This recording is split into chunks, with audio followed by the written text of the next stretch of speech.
வசனத்தை வாசிக்கிறேன். ஏசாயா 44 அதிகாரம் 3வது வசனம். தாகமுள்ளவன் மேல் தண்ணீரையும் வறண்ட நிலத்தின் மேல் ஆறுகளையும் ஊற்றுவேன்.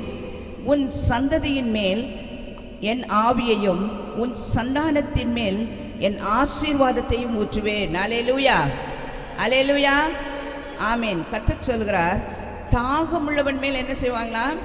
தண்ணீரை ஊற்றுவேன். வறண்ட நிலத்தின் மேல் ஆறுகளை ஊற்றுவேன். உன் சந்ததியின் மேல் என்ன பண்ணுவேன்? என் ஆவியை ஊற்றுவேன். உன் சந்தானத்தின் மேல் ஆசீர்வாதத்தை ஊற்றுவேன் என்று சொல்கிறார். அல்லேலூயா, அல்லேலூயா. கர்த்தர் என்ன செய்ய போறாங்களா? இந்த மாதத்தில் நம்ம எல்லாம் ஊற்றி நிரப்ப போகிறார். அல்லேலூயா, அல்லேலூயா. தாவீது சொல்கிறார்ல, என் பாத்திரம் நிரம்பி வழிகிறது. அந்த அனுபவத்தை கர்த்தர் இந்த மாதத்தில் நம்ம எல்லாருக்கும் கொடுக்க போறார். எத்தனை பேர் விசுவாசிக்கிறோம்? அல்லேலூயா, அல்லேலூயா, ஸ்தோத்திரம். நம்ம ஊற்ற ஆசீர்வாதம் என்று சொல்கிற பொழுது பணம் பொருள் இது மட்டும்தான் என்ன கிடையாது, நமக்கு ஆசீர்வாதம் என்கிறது அல்ல. அதெல்லாம் என்னது, நமக்கு எப்பொழுதும் கிடைக்கக்கூடியது. வசனம் சொல்கிறது, முதலாவது கர்த்தருடைய ராஜ்யத்தை தேடுங்கள், அப்பொழுது இவைகள் எல்லாம் உங்களுக்கு எப்படி கிடைக்குமா? கூட கிடைக்கும், நிறைய கிடைக்கும் சொல்றாங்க. ஸ்தோத்திரம். கர்த்தர் நமக்கு தருகிற ஆசீர்வாதம் அது நிலைத்து நிற்கக்கூடியதாம். கர்த்தரின் ஆசீர்வாதமே ஐஸ்வர்யத்தை தரும். அதனோட அவர் என்ன பண்றது இல்லை, வேதனையை கூட்டுகிறது இல்லை. உண்மையுள்ள மனுஷனும் என்ன செய்கிறானாம்? பரிபூரண ஆசீர்வாதங்களை பெறுகிறானாம். அப்போ ஆசீர்வதிக்கிற நம்முடைய தேவன் தம்முடைய ஆசீர்வாதத்தை நம்ம மேலே பொழிந்தருள போறாங்க, கொடுக்க போறாங்க. வசனம் என்ன சொல்கிறது? தாகம் உள்ளவன் மேல் என்ன செய்ய போறேன்? தண்ணீரையும் வறண்ட நிலத்தின் மேல ஆறுகளையும் என்ன பண்ணுவேன்? ஊற்றுவேன் என்று சொல்லுகிறார். ஸ்தோத்திரம். தாகம் என்று சொல்லுகிற பொழுது நம்ம எத்தனையோ, இந்த நாள் வெயில் காலம், எவ்வளோ தண்ணி குடித்தாலும் என்ன பண்ணுகிறது இல்லை, தாகம் தீர்ந்து போகிறது இல்லை. ஆனால் ஆண்டவர் அப்படிப்பட்ட தாகத்தை சொல்லலை. தாகமாக இருக்கிறவங்களே நீங்களே என்ன பண்ணுங்க? என்னிடத்தில் வாருங்கள். வசனம் சொல்கிற ஏசாயா 55 அதிகாரத்தில், தாகமாக இருக்கிறவர்களே யாரும் என்னிடத்துக்கு வாருங்க. நீங்கள் என்ன பண்ணுங்க? பணமுமின்றி விலையுமின்றி என்ன பண்ணுங்க? வாங்கி குடிங்க, சாப்பிடுங்க. ஸ்தோத்திரம். கர்த்தர் அப்படி சொல்கிறார். ஆனப்படினாலே தாகம் உள்ளவன் மேல் ஆண்டவர் என்ன செய்ய போறாங்களா? தண்ணீரை ஊற்றுகிறாராம். ஸ்தோத்திரம். தாகம் என்கிறது நம்ம எப்பொழுதும் தண்ணீர் குடித்து நிரப்புகிற தாகத்தை சொல்லவில்லை. இந்த இடத்தில் சொல்லப்படுகிற தாகம் என்னவாம்? நாம் மற்றவர்கள் மேல், ஆத்துமாக்கள் மேல் கொண்டு வைத்திருக்கிறதான தாகம். ஆண்டவராக இயேசு என்ன சொன்னாங்க? சிலுவையில் தாகமாக இருக்கிறேன் என்று சொன்னார். அது 6 வார்த்தை ஆண்டவர் நிறைவேற்றினாங்க. அந்த 1 வார்த்தை இன்னும் என்ன பண்ணப்படுகிறது? நிறைவேற்றப்படவில்லை. தாகமாக இருக்கிறேன்னு சொன்னாங்க. ஸ்தோத்திரம். இன்னும் இருந்து கொண்டு இருக்கிறார். ஸ்தோத்திரம். இன்னும் ஆத்துமாக்களை நண்டையிலே வர வேண்டும் என்று சொல்லி ஆண்டவர் எப்படி இருக்கிறாரா? தாகமாக இருக்கிறாங்க. ஸ்தோத்திரம். இன்னும் தாகம், இன்னும் எத்தனையோ அழிந்து போகிற ஆத்துமாக்கள் லட்சம் லட்சமாய் அல்ல, கோடி கோடியாக என்ன பண்ணுறாங்க? அழிந்து கொண்டிருக்காங்க. இன்னும் அறியாமையிலே நம்முடைய ஜனங்கள், நம்முடைய உலகத்திலும் நம்முடைய தேசத்திலும் வாழ்கிற ஜனங்கள் அழிந்து கொண்டிருக்கிறார்கள். அவர்களை குறித்த தாகம் ஆண்டவருக்கு இன்னும் இருக்கிறது. ஒருவரும் கெட்டு போவது அவருக்கு எப்படி கிடையாதாம்? சித்தம் கிடையாது. ஸ்தோத்திரம். எல்லாரும் மனம் திரும்ப வேண்டும் என்று சொல்லி என்ன பண்ணுகிறாராம்? அவர் தன்னுடைய வருகையை தாமதப்படுத்தி இருக்கிறார்னு வசனம் சொல்லுகிறது. அல்லேலூயா, அல்லேலூயா. கர்த்தருக்கு ஸ்தோத்திரம். ஆனப்படினாலே தாகமாக இருக்கிற, அது மாத்திரமல்ல, நாம் வேதத்தின் மேல் என்ன பண்ணணும்? தாகம். தேவனை குறித்துதான் அறிந்து கொள்ளுகிற விஷயங்கள் தாகம். இப்படி நிறைய தாகங்கள் வேதத்தில் சொல்லப்படுகிறது. ஆனால் இந்த நாளில் நம்முடைய தியானத்திற்கான பகுதி என்னவென்றால், உன் சன்னதியின் மேல் ஆவியையும் உன் சந்தானத்தின் மேல் ஆசீர்வாதத்தையும் ஊற்றுவேன். அல்லேலூயா, அல்லேலூயா. ஆண்டவராகிய தேவன் சொல்கிறார். யாத்ராகமத்தின் புஸ்தகம் 20வது அதிகாரத்தில் 10 கற்பனைகள் கொடுக்கப்படுகிறது. அப்பொழுது என்ன சொல்கிறார்? நான் உன் சந்ததி எப்படி ஆசீர்வதிப்பேன்? நீ என் வார்த்தைக்கு கீழ்ப்படிந்து நடந்தா உன் சந்ததி எத்தனை தலைமுறைக்கு ஆசீர்வதிக்கப்படுமா? 1000 தலைமுறைக்கு ஆசீர்வதிப்பேன் என்று சொல்கிறார். ஸ்தோத்திரம்.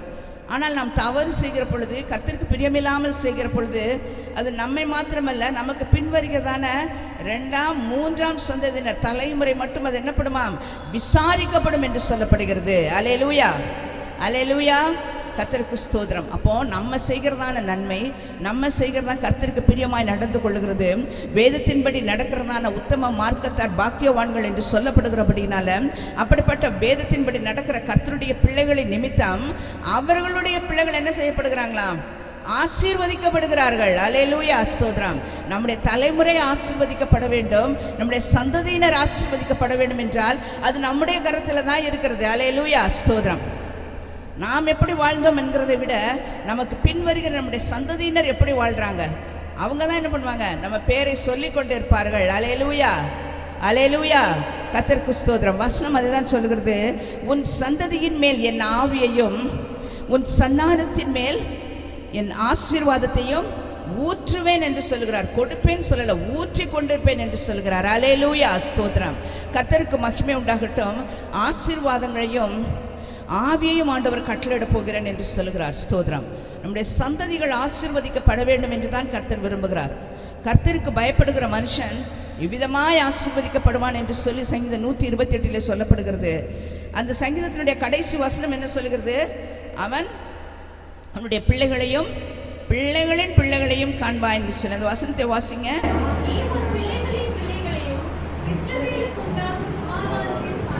ஆமென், ஸ்தோத்திரம். நீ உன் பிள்ளைகளின் பிள்ளைகளையும் இஸ்ரவேலுக்கு உண்டாகும் சமாதானத்தையும் காண்பாய் என்று சொல்லி. அப்போ ஒரு மனுஷன் கர்த்தருக்கு பயப்படுகிற மனுஷனாக இருக்கிற பொழுது, கர்த்தருக்கு பயந்து ஜீவிக்கிற பொழுது அவனுடைய குடும்பம் ஆசீர்வதிக்கப்படுகிறதில்ல, அவனுடைய சந்ததியும் அவன் சந்தானமும் ஆசீர்வதிக்கப்படும் என்று சொல்லப்படுகிறது. இந்த சந்தானம் சந்ததி ரெண்டுத்துக்கு என்ன இருக்கு, ஒரு வித்தியாசம் இருக்கு. ரெண்டுத்தையும் ஆண்டவர் என்ன பண்ணியிருக்காங்க, இந்த இடத்துல கொடுத்துருக்காங்க. சந்ததி என்றால் என்ன? சந்ததி என்றால் நம்முடைய வம்சம், அதாவது தலைமுறைகள். சந்ததிகள் என்று சொன்னால் ஜெனரேஷன். நம்முடைய பிள்ளைகள் பிள்ளைகளின் பிள்ளைகள் பிள்ளைகளின் பிள்ளைகள் என்று சொல்லி வருகிறதான அவர்கள் தான் யாரு, சந்ததி. ஆண்டவராகிய இயேசு கிறிஸ்து யாருடைய சந்ததியில் பிறந்தார்? தாவீதின். அல்லேலூயா, ஸ்தோத்திரம். தாவீதினுடைய சந்ததியில தான் இயேசு கிறிஸ்து பிறக்கிறாங்க.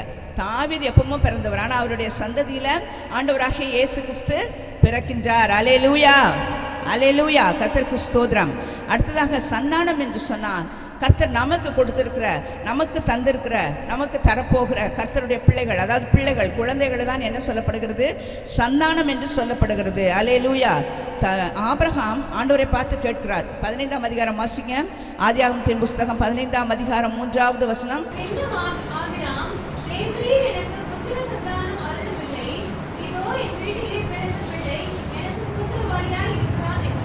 ஆமென், ஸ்தோத்திரம். பாருங்க, அவர் சொல்லுகிறார் பாருங்க, ஆபிரகாமே ஆண்டவர் சகல விதமான ஆசீர்வாதங்களால் ஆசீர்வதித்திருந்தார். அவருடைய ஆசீர்வாதம் நிரம்பி இருந்ததாம். நிறைய வேலைக்காரர் வேலைக்காரிகள், ஆடுகள் மாடுகள், இதெல்லாம் அவருக்கு நிறைய இருந்தது. தாங்கக்கூடாத அளவிற்கு இருந்தது. ஸ்தோத்திரம். ஆனால் அந்த ஆபிரகாம் ஆண்டவரை பார்த்து கேட்கிறார், ஆண்டவரே எனக்கு எல்லாம் கொடுத்துருக்குறீங்க, ஆண்டவரே எனக்கு இன்னும் என்ன தருவீர் என்று சொல்லி கேட்கிறார். ஸ்தோத்திரம். எனக்கு என்ன தருவீங்க? எல்லாமே இருக்கிறது, ஆனால் என்ன இல்லை, புத்திர சந்தானம் இல்லை. ஸ்தோத்திரம். அதனால தான் அவர் கேட்கிறார், என்ன தருவீங்க ஆண்டவரே, எனக்கு என்ன தருவீர் என்று சொல்லி. பாருங்க, ஆண்டவர் அதற்கு தான் சொல்கிறார், நான் கர்த்தராகிய ஆண்டவரே, அடியேனுக்கு என்ன தருவீர்? நான் பிள்ளை இல்லாமல் இருக்கிறேனே, தமஸ்கு ஊரானாகி இந்த எலேசன் வீட்டு விசாரணை கர்த்தனாக இருக்கிறானே என்றார். பாருங்க, இன்னும் எனக்கு புத்திர சந்தானம் அருளவில்லையே. எல்லாமே இருக்கிறது, எனக்கு எது கொடுக்கப்படவில்லை? புத்திர சந்தானம் இன்னும் அருளப்படவில்லை என்று சொல்லி. பாருங்க, அப்போ கர்த்தர் இந்த ஆசீர்வாதத்தை அந்த ஆபிரகாமுக்கு அது 100 வயது வரைக்கும் அவர் என்ன பண்ணலை, பெற்றுக்கொள்ளவில்லை. ஆனாலும் அவர் கேட்கிறார், தான் வைத்திருந்ததான செல்வமோ, தனக்கு இருந்ததான ஆடு மாடுகளோ, வேலைக்காரரோ வேலைக்காரிகளோ, இவைகளெல்லாம் அவருக்கு பெரிதாய் தெரியவில்லை. ஆண்டவரே, நீர் எனக்கு என்ன தருவீர்? நான் பிள்ளை இல்லாமல் புத்திர சந்தானம் இல்லாமல் இருக்கிறேனே என்று சொல்கிறார். அப்போ தன்னுடைய வம்சம், தனக்கு பிறக்கிறதான பிள்ளைகள் குழந்தைகள், கற்பத்தின் கனி, இவைகள் தான் என்னவாம், சந்தானம் என்று சொல்லப்படுகிறது. அல்லேலூயா. இந்த சந்தானத்தின் மேலேயும் சந்ததி மேலேயும் ஆண்டவர் என்ன செய்ய போகிறாராம்?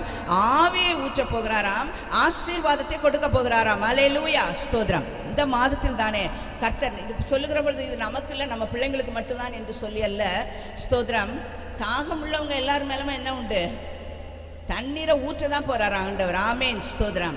ஆனால் நம்முடைய பிள்ளைகளை, நம்முடைய சந்ததியை, நம்முடைய சந்தானத்தை ஆண்டவர் என்ன செய்ய போகிறாங்களாம்? ஆசீர்வதிக்க போகிறார், தன்னுடைய ஆவியை கொடுக்க போகிறார். அல்லேலூயா, ஸ்தோத்திரம். ஆமேன், கர்த்தருக்கு ஸ்தோத்திரம். கர்த்தருடைய ஆவி இல்லாதவன் என்னவாம்? ஜீவன் இல்லாதவன் என்று சொல்லி வசனம் சொல்கிறது. கர்த்தருடைய ஆவியை நம்முடைய பிள்ளைங்க பெற்றுக்கொள்ளணும். அல்லேலூயா, ஸ்தோத்திரம். நம்ம மாத்திரம் அல்ல, நம்முடைய பிள்ளைகளும் என்ன பண்ண வேண்டும்? நிரப்பப்பட வேண்டும். ஸ்தோத்திரம். பிள்ளைகளை கர்த்தருக்காக வளர்க்கிறவர்களாய் நாம் இருக்கணும். பிள்ளைகளை கர்த்தருக்கென ஒப்பு கொடுக்க வேண்டும். ஸ்தோத்திரம். கடந்த நாளில் கூட நம்ம அந்த ஒப்பு கொடுத்தலை பற்றி பார்க்கிற பொழுது ஆண்டவராக இயேசு கிறிஸ்துவ என்ன பண்ணாங்க? அவரை கர்த்தருக்காக ஒப்பு கொடுத்தார்கள் என்று சொல்லி லூக்கா 2ஆம் அதிகாரத்தில் இருக்கு. ஆண்டவராக இயேசு கிறிஸ்து பிறந்த பொழுது அவரை கொண்டு வந்து கர்த்தருக்காக ஒப்பு கொடுத்தார்களா, ஸ்தோத்திரம். அதே போல தான் கர்த்தருடைய பிள்ளைகள், நமக்கென்ன கர்த்தர் கொடுத்திருக்கிற பிள்ளைகளை கர்த்தருக்காக என்ன பண்ண வேண்டும்? ஒப்பு கொடுக்கிறவர்களாய் இருக்க வேண்டும். கர்த்தருக்காக வளர்க்க வேண்டிய பொறுப்பு கர்த்தர் நம்மிடத்துல கொடுத்திருக்கிறாங்க. அந்த பிள்ளைகளை சரியாக வளர்க்க வேண்டிய பொறுப்பு யாரிடத்தில் இருக்கிறது? நம்மிடத்துல தான் இருக்குது. ஆண்டவர் ஒருவேளை நம்ம பிள்ளை சரியாக வளர்க்கப்படவில்லை என்றால், கர்த்தருடைய வழியில் போதிக்கப்பட்டு நடத்தப்படவில்லை என்று சொன்னால், கர்த்தருக்கு பயந்த நிலைமையில் அந்த பிள்ளைகள் வளரவில்லை என்று சொன்னால், அதை குறித்ததான கேள்வியை கர்த்தர் நம்மிடத்துல தான் கேட்பார், ஸ்தோத்திரம். ஒருவேளை சின்ன குழந்தைன்னு சொல்லி நினைக்கக்கூடாது. அவர்கள் பெரியவர்களாக இருக்கலாம், திருமணமானவர்களாக இருக்கலாம். ஒருவேளை அவர்களுடையக்கும் பிள்ளைகள் பிறந்து அவர்களும் பேர பிள்ளைகள் எடுத்தவர்களாய் கூட இருந்தாலும் அவர்களும் நம்முடைய பிள்ளைகள், ஸ்தோத்திரம். அந்த பிள்ளைகளை நாம் சரியாக என்ன பண்ண வேண்டும்? நடத்த வேண்டும், ஸ்தோத்திரம். பிள்ளையானவன் என்ன பண்ணணுமா? நடத்த வேண்டிய வழியிலே நடத்து. கல்யாணமாய் போயிட்டாங்க, எனக்கு பொறுப்பு இல்லை என்று சொல்லிக் கொள்கிற அர்த்தம் இல்லை, ஸ்தோத்திரம். ஆனால் தேவ ஆவியானவர் இந்த நாளில் நமக்கு கொடுக்கிற வார்த்தை என்னன்னா, உன் சந்ததியின் மேல் நான் என்ன செய்வேன்? என் ஆவியை ஊற்றுவேன். உன்னுடைய வம்சம், உன்னுடைய தலைமுறையாக இருக்கிற ஒவ்வொருவர் மேலும் நான் என்னுடைய ஆவியை ஊற்றுவேன் என்று சொல்லுகிறார். அல்லேலூயா, ஸ்தோத்திரம். சந்தானத்தின் மேல் என்ன செய்ய போறாராம்? ஆசீர்வாதத்தை கொடுக்க போகிறாரா, ஸ்தோத்திரம். ஆசீர்வாதத்திற்கு பாத்திரர்களாக நம்முடைய பிள்ளைகள் வளர வேண்டும், ஸ்தோத்திரம், ஸ்தோத்திரம். கர்த்தருக்கு மகிமை உண்டாகட்டும். பாருங்க, கடைசி நாட்களில் யோவேல் 2ஆம் அதிகாரத்தில் சொல்லப்படுகிறதுல, கடைசி நாட்கள் நான் என்ன செய்வேன்? மாம்சமான யாவர் மேல். யோவேல் 2ஆம் அதிகாரம் 27 29 வரை வாசிங்க. நான் இஸ்ரவேலின் நடுவில் இருக்கிறவர் என்றும் நானே உங்கள் தேவனாகிய கர்த்தர், வேறொருவர் இல்லை என்றும் அறிந்து கொள்வீர்கள். என் ஜனங்கள் ஒருபோதும் வெட்கப்பட்டு போவதில்லை. அதற்கு பின்பு நான் மாம்சமான யாவர் மேலும் என் ஆவியை ஊற்றுவேன். அப்பொழுது உங்கள் குமாரரும் உங்கள் குமாரத்திகளும் தீர்க்கதரிசனம் சொல்லுவார்கள். உங்கள் மூப்பர் சொப்பனங்களையும் உங்கள் வாலிபர் தரிசனங்களையும் காண்பார்கள். ஊழியக்காரர் மேலும் ஊழியக்காரிகள் மேலும் அந்நாட்களிலே என் ஆவியை ஊற்றுவேன். வானத்திலும் பூமியிலும் இரத்தம் அக்கினி புகைசமங்களாக அதிசயங்களை காட்டுவேன். ஆமென், ஸ்தோத்திரம். போதும். பாருங்க, சொல்லப்படுகிறது, அதற்கு பின்பு ஆண்டவர் என்ன செய்வார்? நான் மாம்சமான யாவர் மேலும் என் ஆவி என்ன பண்ணுவேன்? ஊற்றுவேன். அப்பொழுது உங்கள் குமாரரும் உங்கள் குமாரத்திகளும் தீர்க்க தரிசனம் சொல்லுவார்கள். உங்கள் மூப்பர் சொப்பனங்களையும் உங்கள் வாலிபர் தரிசனங்களையும் காண்பார்கள். அல்லேலூயா, ஸ்தோத்திரம். பாருங்க, இது கடைசி நாட்களிலே கர்த்தர் கொடுக்கிறதான காரியம், ஸ்தோத்திரம். எல்லாரும் கடைசி நாட்கள் என்று சொல்லி பல காரியங்கள் நடக்கிற பொழுது நம்ம என்ன செய்யறோம்? இது கடைசி காலம், ஆண்டவர் வரப்போகிற நாட்கள், ஆண்டவருடைய வருகையின் நாட்களின் அடையாளங்களாக இவைகள் இருக்கிறது என்று சொல்லி அநேக காரியங்களை சொல்றோம். யுத்தங்களையும் யுத்தத்தின் செய்திகளையும் கேள்விப்படுறோம்ல. எங்கும் வெள்ளம், இப்படிப்பட்ட பெரும் அழிவுகள் நேரிடுகிறதை கேள்விப்படுகிறோம் சொல்லுகிற பொழுது அதெல்லாம் நம்ம கேள்விப்படுகிறோம். அதெல்லாம் பார்க்குற பொழுது இது என்னங்க? கடைசி காலம் சொல்கிறோம்ல. இது கடைசி காலங்க, இது கடைசி காலம். ஒருவேளை ஆண்டவர் அறியாத ஜனங்கள் கூட சொல்கிறாங்க, இப்படி தான் ஒருவேளை இது என்ன பண்ண போகுது? உலகம் அழிய போகுது போல இருக்கு. ஏன் தான் இப்படி இதெல்லாம் நடக்கிறதோ? பல சம்பவங்கள் நடக்கிற பொழுது, பல கொடூரமான காரியங்கள் நடக்கிற பொழுது ஆண்டவரை அறிந்திராத புற மதத்தினர் கூட சொல்கிறாங்க, இது ஒருவேளை என்னது? உலகம் அழிய போகிற கடைசி காலம் போல இருக்கு என்று சொல்லி. ஆனால் ஆண்டவர் சொல்கிறார், கடைசி காலத்தில் எங்கும் நான் என்ன செய்வேன்? ஆவியை ஊற்றுவேன். மாம்சமான யாவர் மேலும் என் ஆவியை ஊற்றுவேன், ஸ்தோத்திரம். அப்பொழுது யாரெல்லாம்? உங்கள் குமாரரும் உங்கள் குமாரத்திகளும் தீர்க்க தரிசனம் சொல்வார்களாம். அல்லேலூயா, ஸ்தோத்திரம். ஆவி ஊற்றப்படுகிற பொழுது எல்லாரும் என்ன செய்ய போறாங்க? தீர்க்க தரிசனம் சொல்ல போறாங்க. நம்முடைய பிள்ளைகள், நம்முடைய குமாரர்கள், நம்முடைய குமாரத்திகள், நம்முடைய சந்ததி, நம்முடைய சந்தானம் எல்லாம் இப்படிப்பட்ட ஆவிக்குரிய பிள்ளைகளாய் ஆவிக்கேற்ற நிலைமையிலே கர்த்தர் உருவாக்க போகிறார். அல்லேலூயா, ஸ்தோத்திரம். நம்ம என்ன பண்ணணும்? கொண்டு வரணும்ல. கொண்டு வந்தால் தான் என்ன பண்ணுவாங்க? ஆண்டவர் அதை நிறைவேற்றுவாங்க, ஸ்தோத்திரம். அல்லேலூயா, ஸ்தோத்திரம். பாருங்க, அப்பொழுது உங்கள் குமாரரும் உங்கள் குமாரத்திகளும் தீர்க்க தரிசனம் சொல்வார்கள். உங்கள் மூப்பர் சொப்பனங்களையும் உங்கள் வாலிபர் என்ன செய்வாங்களாம்? தரிசனத்தையும் காண்பார்கள், ஸ்தோத்திரம். பாருங்க, நம்ம நாட்டினுடைய பழைய ஜனாதிபதியாக இருந்தவர் அவர் என்ன சொன்னார்? ஸ்தோத்திரம். எல்லாரும் கனவு காணுங்க. எப்படி கனவு காணணுமா? அவர் சொன்னார், இன்னும் என்ன பண்ணுங்க? நிறைய நடக்க போகிற காரியத்தை கொடுத்து ஒரு பெரிய கனவை காணுங்க. எல்லாம் சின்ன சின்ன கனவு, தினம் கனவு தூங்கிட்டு கனவெல்லாம் என்ன பண்ணுறோம்? பார்த்துட்டு தான் இருக்கிறோம்ல. ஆனால் அந்த கனவுகள் இல்லை, இனிமேல் நடைபெறாத காரியத்தை குறித்து கனவு காணுங்கள் என்று சொல்லி. பாருங்க, நம்முடைய குமாரரும் நம்முடைய குமாரத்திகளும் தீர்க்க தரிசனம் சொல்லணும். ஆவி ஊற்றப்பட வேண்டும் அவர்கள் மேல். ஸ்தோத்திரம். பரிசுத்த ஆவியானவர் நிரப்பப்பட வேண்டும். அவர்கள் எல்லார் மேலும் ஊற்றப்படணும். ஸ்தோத்திரம். நம்ம மேலேயும் ஊற்றப்படணும், நம்ம பிள்ளைகள் மேலேயும் ஊற்றப்படணும், நம்முடைய சந்ததியின் மேல், நம்முடைய சந்தானத்தின் மேலும் என்ன பண்ணப்பட வேண்டும்? ஊற்றப்பட வேண்டும். ஸ்தோத்திரம். சந்ததியின் மேல் ஆண்டவர் என்ன செய்கிறாராம்? ஆசீர்வாதத்தை, சந்தானத்தின் மேல் ஆசீர்வாதத்தை கொடுக்கிறார். சந்ததியின் மேல் ஆவியை ஊற்றுவேன் என்று சொல்லுகிறார். அல்லேலூயா. கடைசி நாட்களில் மாம்சமான யாவர் மேலும் ஆண்டவர் தம்முடைய ஆவியை பொழிய போகிறார். ஸ்தோத்திரம். எல்லாரும் அந்த ஆவியில் என்ன பண்ண வேண்டும்? ஆவியை பெற்றுக்கொண்ட ஆவியின் நிறைவுக்குள் இருக்கிறவர்களாய் இருக்க வேண்டும். அல்லேலூயா, அல்லேலூயா. கர்த்தருக்கு ஸ்தோத்திரம். பாருங்க, அப்போஸ்தலர் 2ஆம் அதிகாரத்தில் நம்ம எல்லாருக்கும் தெரிந்த சம்பவம் தான். பெந்தெகோஸ்தே என்னும் நாள் வந்த போது அவர்கள் எல்லாரும் ஒரு இடத்துக்கு என்ன பண்ணாங்களாம்? கூடி வந்திருந்தாங்க. ஆனால் அப்போ கூடி வந்த பொழுது பலத்த காற்றடிக்கிற முழக்கம் போல வானத்திலிருந்து சடுதியாய் ஒரு முழக்கம் உண்டாகி அவர்கள் உட்கார்ந்திருந்த வீடு முழுவதையும் நிரப்பிற்று. அல்லாமலும் அக்கினிமயமான நாவுகள் போல பிரிந்திருக்கும் நாவுகள் அவர்களுக்கு காணப்பட்டு அவர்கள் ஒவ்வொருவர் மேலும் வந்து அமர்ந்தது. அவர்கள் எல்லாரும் பரிசுத்த ஆவியினாலே நிரப்பப்பட்டு ஆவியானவர் தங்களுக்கு தந்தருளின வரத்தின்படியே வெவ்வேறு பாஷைகளிலே பேசத் தொடங்கினார்கள். அல்லேலூயா, அல்லேலூயா. ஸ்தோத்திரம். எல்லாரும் ஒரு இடத்துல கூடியிருக்கிறாங்க. இப்படி ஒரு புதிய அனுபவத்தை அவங்க அப்பொழுதுதான் பெற்றுக்கொண்டிருக்கிறாங்க. ஸ்தோத்திரம். பெந்தெகோஸ்தே என்கிறதான ஒரு நாள் வந்தது. ஆண்டவராகிய இயேசு கிறிஸ்து மரித்த பின்பாக, ஸ்தோத்திரம், பெந்தெகோஸ்தே என்கிறதான ஒரு நாள் வந்தது. பெந்தெகோஸ்தே என்று சொன்னால் 50 என்று சொல்லி அர்த்தம். அறுவடை நாளுக்கு பின்பான 50வது நாளிலே தான் இந்த பெந்தெகோஸ்தே என்கிறதான நாள் வரும். அந்த நாளில் என்ன பண்ணுவாங்க? அவர்கள் தங்கள் காணிக்கைகள் எல்லாம் கொண்டு போய் ஆண்டவர் இடத்துல வைப்பார்கள். அதை ஒரு பெரிய பண்டிகையாக ஆசரிப்பார்கள். இந்த பெந்தெகோஸ்தே என்கிற அந்த நாள் வந்த பொழுது எல்லாரும் என்ன பண்ணாங்களா? அந்த ஒரு இடத்துல கூடியிருந்தாங்க. அந்த கூடியிருந்த இடத்துல என்ன பண்ணதான்? பலத்த காற்றடிக்கிற முழக்கம் போல வானத்திலிருந்து சடுதியாய் ஒரு முழக்கம் உண்டாகி அவர்கள் உட்கார்ந்திருந்த வீடு முழுவதையும் என்ன பண்ணினது? நிரப்பிட்டாம். அப்பொழுது அது இல்லாமல் அக்கினிமயமான நாவுகள் போல பிரிந்திருக்கிற நாவுகள் ஒவ்வொருவர் மேலும் வந்து என்ன பண்ணதாம்?